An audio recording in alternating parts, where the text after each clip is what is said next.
Ok, então, pessoal, boa noite mais uma vez. Vamos à sequência com a parte 2, né, da nossa aula sobre motores de indução trifásicos. Já explicamos o funcionamento, o princípio de operação, de funcionamento do motor e faltou a parte do equacionamento. Tá? O equacionamento a gente consegue trabalhar aqui pela tela do computador mesmo, então eu saio um pouco do quadro, ok? Vem comigo, vamos entender um pouco esse equacionamento aí. Bom, dentro do princípio de funcionamento, nós já estamos agora, né, um pouco espertos de ciência, que a velocidade do campo girante do estator, que é a velocidade síncrona, ômega-s, é dada por 120, apareceu um terminho só novo aqui, ó, F sobre P, Fe. Então agora, quando eu falar de velocidade de campo magnético girante, quando eu falar de velocidade síncrona, eu vou usar o termo de Fe, significando frequência das correntes do estator em Hertz, percebe? Então, para facilitar, que agora eu vou ter duas frequências. Eu vou ter uma frequência do estator, que é a frequência da rede Fe, frequência do estator, da rede CEMIG, 60 Hz, não muda, ou 50 Hz se eu estiver em outro país, o exercício, né, ou a situação, ou a indústria te informar isso, ok? Então, Fe agora, para nós, vai ser a frequência do estator. Frequência que depende da rede elétrica de energia, de distribuição, depende da concessionária, depende da CEMIG. Tá claro, pessoal? Então, ômega é 120 Fe sobre P, e eu vou ter agora, meninos, a frequência das correntes, o valor de ômega R. Antes só tinha velocidade síncrona, agora eu vou ter a velocidade de giro do rotor, a velocidade de rotação do meu rotor, do eixo do motor. Alguns chamam também de velocidade mecânica, né? Eu teria aqui uma velocidade elétrica, por assim dizer, que é o campo magnético girante, a velocidade que gira o campo magnético, ok? Que a gente chama de velocidade elétrica, entre aspas, e aqui a velocidade mecânica. Por que mecânica? É a velocidade de fato que eu estou enxergando, que eu vou lá medir lá no eixo do motor, ok? Então nós temos a velocidade do campo girante e a velocidade mecânica, que é o ômega-r. Fe é a frequência do estator e Fr a frequência do rotor.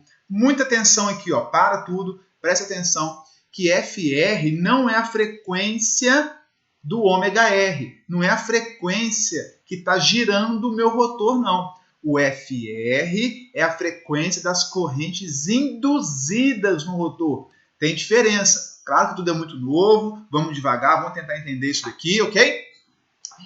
Imaginem vocês, né, que o motor, a velocidade mecânica do meu rotor está lá em torno de 1720 RPM e a síncrona é 1800, ok? A frequência das correntes do rotor vão ser proporcionais à diferença das 1800 para as 1720, ok? Então o rotor está girando lá, vamos botar em Hertz para ficar mais fácil. O motor está girando lá a 57 Hz, que eu falei, né? Ele foi acelerando, estabilizou em 57 Hz. A frequência da rede é 60. O rotor está girando proporcional a 57 Hz. Qual que vai ser o Fr? 57 Hz? Não.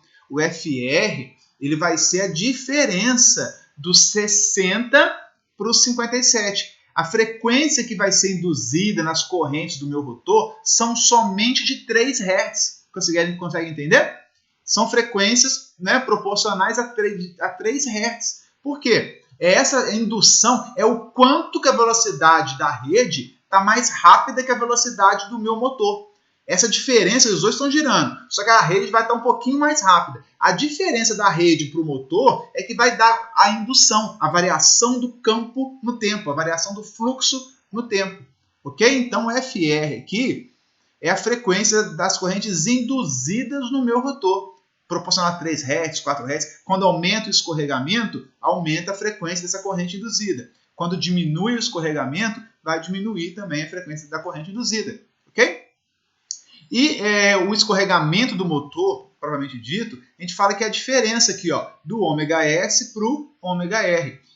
No exemplo que eu dei, a rede é 1800 e o rotor é de 1720. Essa diferença aqui seria de 80 rotações por minuto. Ok? Isso a gente dá o nome de escorregamento do motor. O motor escorregou 80 RPM. Né?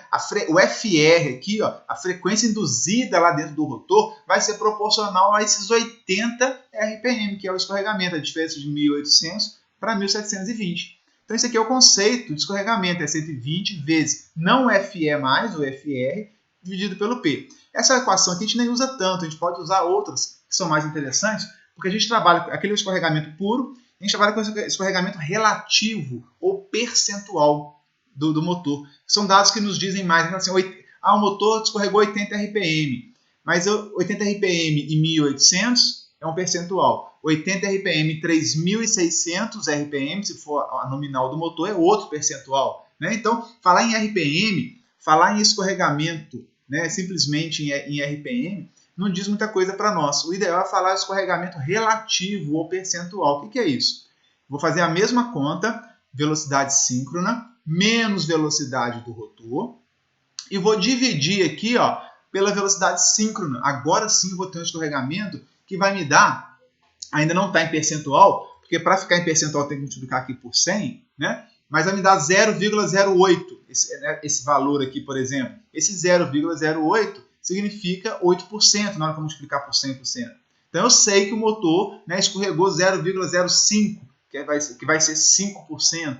Agora, eu não preciso mais saber qual é a velocidade síncrona, né? Qual é o número de polos para calcular a velocidade síncrona. Se eu falar que o escorregamento é de 0,05 ou de 5%, eu sei já as informações e quanto que o motor está escorregando em relação ao nominal. Tá? Então, aqui, ó, perdão.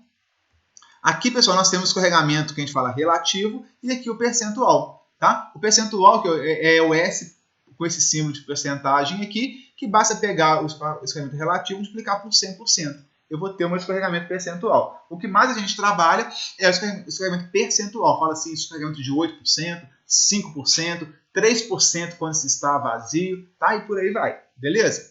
E olha só, pessoal, o escorregamento S, sem estar em percentual, se eu dividir a frequência das correntes induzidas no meu rotor pela frequência do estator, que é a frequência da rede, eu também chego nele. Naquele exemplo que eu falei lá, né? Imagine que eu tenho a frequência no rotor de 3 Hz só.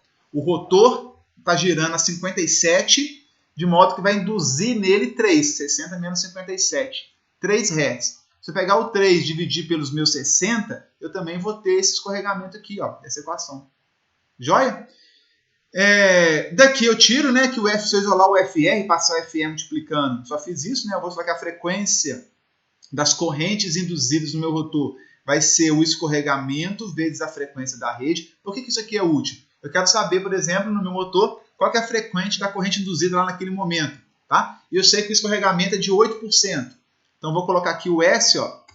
Vou colocar aqui o S igual, aqui não é percentual, é 0,08, se for 8%, 0,08, vezes os 60 Hz da rede, que não muda. Eu vou achar já direto aqui a frequência induzida das correntes lá dentro do meu rotor. Olha que facilidade, olha que tranquilidade. Tá? E essa última equação, pessoal, eu nem gosto muito de apresentar ela, porque ela é essa equação primeira manipulada algebricamente. Se eu isolar o ômega-r aqui, passar o ômega-s multiplicando, depois passar isso aqui para subtraindo, trocar, inverter o valor, eu cheguei aqui e colocar o ômega-s em evidência, né, vai ficar 1 menos s. Então essa última equação, quem quiser guardar, guarde, enfim, mas eu não guardo, eu manipulo essa equação para isolar o ômega-r. Vou multiplicando cruzado, passando para o outro lado, colocando em evidência, chego aqui. Tá? Se eu quiser saber qual que é a velocidade mecânica, olha só, aqui em cima, frequência das correntes induzidas, e aqui no rotor, né? E aqui a velocidade mecânica do rotor. Basta pegar 1 menos o escorregamento, não é percentual aqui na fórmula, tá? 1 menos o escorregamento, que multiplica a velocidade síncrona da minha máquina. Conseguiram entender? Tranquilo? Joia? Aqui tem a descrição de cada valor. Pessoal, recomendo a vocês fortemente, tá? Que vocês, esse slide aqui, copiem no caderno. Copia prestando atenção, escrevendo o que é cada item desse, entendendo cada equação dessa. Pelo menos uma ou duas vezes copiar essa equação, que é onde vocês vão começar a memorizar, vão começar a entender. Vocês simplesmente assistirem essa aula, né, que já está longa, mas assistirem essa aula, vendo essas equações, vão ficar super perdidos aí na hora de aplicar, na hora de entender. Então, para fixar o conhecimento, para consolidar o conhecimento, dica aí do professor Riane, vai lá, faz esse slide aqui no caderno, equação por equação, tá? Aqui atrás, tudo que eu falei na aula, lá no quadro, está escrito aqui, tá? De alguma forma, mais resumida, mas está escrito, princípio de funcionamento, ó, do slide 46 em diante. Leiam tranquilamente, volte a videoaula se for necessário, tá? Até chegar nesse slide para entender todo o equacionamento, ok? Bom, agora algumas características, né, do escorregamento percentual que a gente pode falar. Primeiro, que eu já falei na videoaula, o escorregamento do motor, ele depende da carga que eu vou acionar. Carga muito grande, muito peso para o motor, muita dificuldade, muito conjugado e resistente que a gente fala para o motor, o escorregamento é maior. Se o motor está livre, leve, solto, está vazio, está tranquilão, é igual você agora sentadão no sofá e assistindo essa aula. Claro que não, né? Você está com um caderno, rabiscando, fazendo conta, arrancando os cabelos, desesperado. Ai, meu Deus, o que eu vim fazer? Né? Não, calma, vai dar tudo certo, pessoal. Nem sei o que eu estava falando, mas é isso aí. Se a carga diminui, o escorregamento diminui. Se a carga aumenta, o escorregamento aumenta. O motor a vazio, o que é o motor a vazio? O motor rodando solto, sem carga acoplada ao eixo. Então, se o motor está vazio, não tem carga acoplada ao seu eixo ainda, eu só tenho que vencer as perdas internas e o atrito. Não é isso? E a ventilação, que tem um ventilador acoplado ali. Então, o meu escorregamento é pequenininho, ó, minúsculo, pequeno, porque é só o necessário para ele suprir o ventilador que está girando no eixo, o ventilador, a hélice do ventilador acoplada ao eixo do motor, que ela fica trocando calor com a carcaça para resfriar a carcaça. Aquela hélice é uma carguinha, sim, conjugada, uma carguinha resistente para o motor. Tá? Tem as perdas internas que ele tem que vencer, tem um atrito que ele tem que vencer. Então a gente fala perdas por atrito, ventilação, perdas internas. Então o motor a vazio, ele só tem que ter um escorregamento mínimo, pequenininho, de 1,5 Hz, 1 Hz, só pouquinho, para ele poder vencer essas perdas e ficar girando lá na velocidade lá próxima da síncrona. Próxima, nunca assíncrona. Entendem agora? Começa a clarear as coisas para nós, né? Que o motor assíncrono jamais é capaz de girar na velocidade síncrona. Pode girar próximo dela, bem próximo, se tiver vazio, mas nunca igual. Porque se tiver igual, o torque é zero, ele vai desacelerar e vai recuar em relação à velocidade síncrona. Show plus? Segundo comentário aqui, ó, na partida, ou com o rotor travado, bloqueado, parado, o escorregamento é 100%. Será que é isso mesmo? Vamos ver isso aqui, ó. Se o motor estiver parado, né, a velocidade mecânica do motor é zero. Né? Se ele estiver rodando e eu colocar tanta carga em cima dele que ele vai diminuindo, e até travar, não consegue mais sair do lugar, você segurou tanto o eixo do bicho lá que ele não consegue mais movimentar, ele travou, ele bloqueou. A velocidade mecânica dele é zero. Nesse momento, pessoal, se eu aplicar aqui a equação de escorregamento relativo, eu vou ter que ômega-S, né, vai ser o ômega-S em questão, 1800, 3600, 1200, 900, depende do número de polos e da frequência da rede. 120F sobre P, aquela equação básica, vai ser o ômega-S. Menos o ômega-R, que é zero. Substituir por zero aqui, ó. Ele parou, ele bloqueou, ele está parado, eu vou ligar ele agora. Né? Ômega-S menos zero é ômega-S. Se eu cortar aqui ômega-S com ômega-S, sobrou 1. Ou 100%. Ou seja, quando o motor está parado, ou ele bloqueou, ele foi botando muito peso nele, aumentou tanto o escorregamento que ele travou, chegou a zero a velocidade no eixo, eu falo que o meu escorregamento é máximo, é 100%. Né? Então o motor, antes de partir, no instante da partida dele, o escorregamento é máximo, é pleno, é 100%. Joia? Da mesma forma, pessoal, durante a operação em regime normal da máquina, né, o escorregamento é máximo quando o motor aciona sua carga nominal, né, mas isso é próximo de 5%. Então, os motores de indução que a gente trabalha normalmente, 5%, 6%, até 8%, é comum a gente trabalhar com escorregamento de motor de indução trifásico. Tá? Então, para a carga nominal do motor, que ele foi projetado para aquela carga máxima, ele pode escorregar até 8%. Mais do que isso, pessoal, a corrente induzida cresce muito, olha que interessante. Ela cresce demais, aquece demais o motor, aquece demais os enrolamentos. O motor não foi projetado para isso.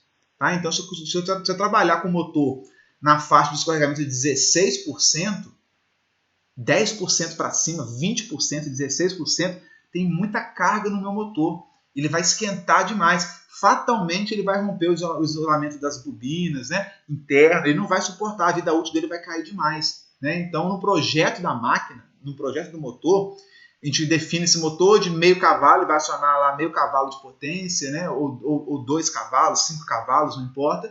E para essa situação, que é a especificação do motor, motor de 5 cavalos, tantos volts, ele vai escorregar 6%, 8% no máximo. Então, no projeto, os cálculos são feitos para que ele tendo aquela carga na ponta do eixo de 5 cavalos, ele escorregue 8%. Ah, mas eu posso colocar 10, uma carga mais pesada de 10, o dobro da carga em cima dele? Posso. Só que ele vai escorregar demais, vai aquecer e possivelmente alguma proteção vai atuar para proteger o motor, ou se não tiver proteção, ele vai acabar queimando com uma vida útil muito reduzida.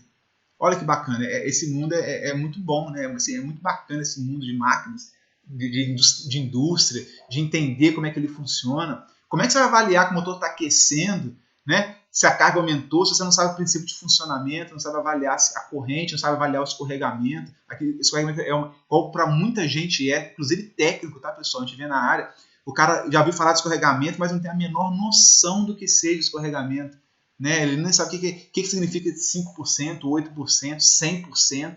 Ele não tem noção do que é isso. Né? Fala assim em valores, mas ele não sabe o que está por trás disso. Então, olha como é que é importante a gente compreender a teoria aí por trás, para na hora da prática, que é o que nos interessa, que vai ser o nosso ganha-pão no dia a dia, a gente saber tomar decisão, né? Tomar decisões acertadas. Olha que chique, né? Eu acho, é fantástico. Fica até arrepiar quando a gente pega os problemas no chão de fábrica para resolver e você entende o que está acontecendo e a solução vem ali pontual, cravada, simples, correta, barata, né? Porque você sabe o que está fazendo, né? Enfim.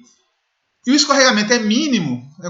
Já falei, quando o motor está vazio, é só para suprir as perdas internas e as perdas por rotação, atrito e tudo mais.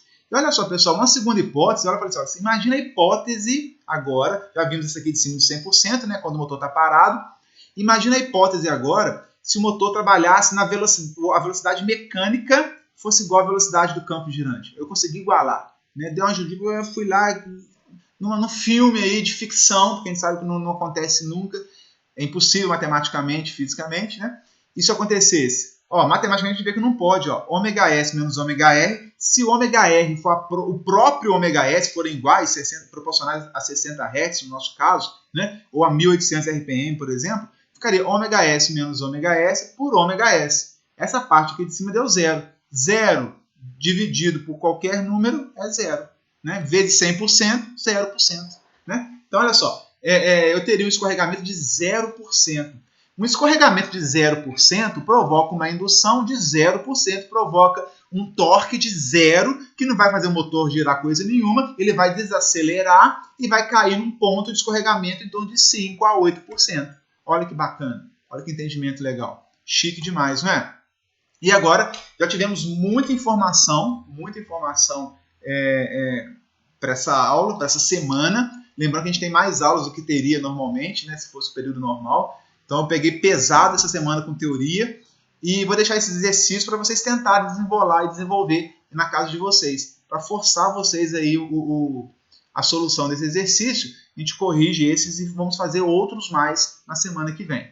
Tá, pessoal? Obrigado pela atenção. Um grande prazer estar aqui com vocês. Revisem o conteúdo, revisem a aula, façam anotações, façam contas para vocês perceberem isso daí. Vão na internet, dezenas de videoaulas explicando o funcionamento, a operação do motor de indução. Tá? Então busquem mais informação, leiam os livros, leiam artigos técnicos, busquem, que eu acho que você só tem entender motor de indução trifásico para um técnico faz muita diferença, faz toda a diferença. Ok?